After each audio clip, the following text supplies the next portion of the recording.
These matches are taking place in American cities, inside stadiums filled with fans who have waited years to see a home World Cup. While the home atmosphere provides a massive lift, history suggests that hosting alone isn't enough to guarantee a deep run into the final stages.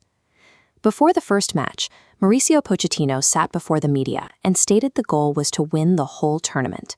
That public claim shifted the squad's internal perspective. They weren't just showing up to represent the host nation. They were there to compete for the trophy.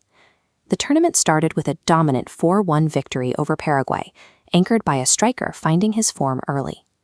A subsequent 2-0 win against Australia followed, allowing the US to secure their round of 32 spot with a game to spare. This wasn't just about winning, it was about the speed of the attack. They scored within the first 15 minutes of both opening matches. They are the first host nation to manage that specific scoring feat since France did it in 1938.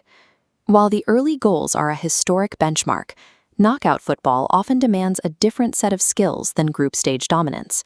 Pushing through the sudden death rounds requires more than an early lead. It requires the physical depth to survive a grinding schedule. By the third match against Türkiye, the team had a chance to secure a perfect 9-point group stage against an opponent already eliminated. Instead, they lost in the 98th minute. The result followed a massive rotation that saw 9 different players enter the starting lineup. This chart tracks physical exhaustion. Playing the same starters for 3 full matches in a week creates a significant risk of burnout before the knockouts even begin. By rotating the squad, fringe players were able to test combinations and build match fitness under real competitive pressure. This trade-off prioritized long-term readiness.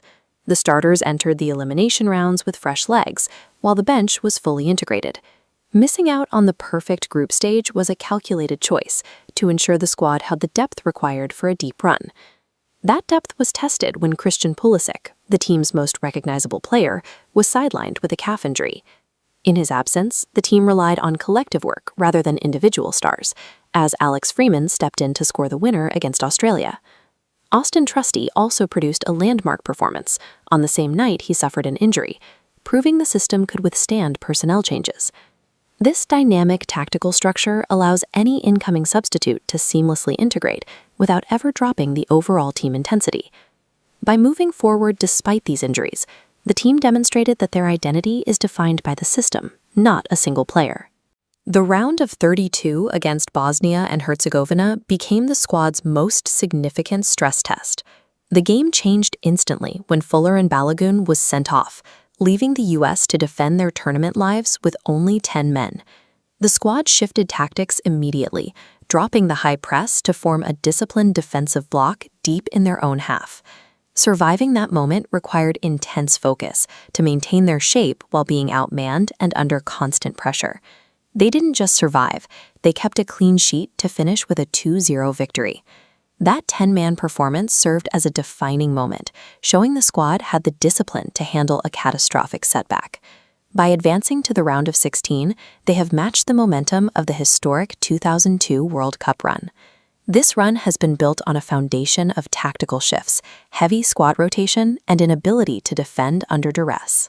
To go further, they will have to defeat opponents with higher individual quality and far more experience in the final stages.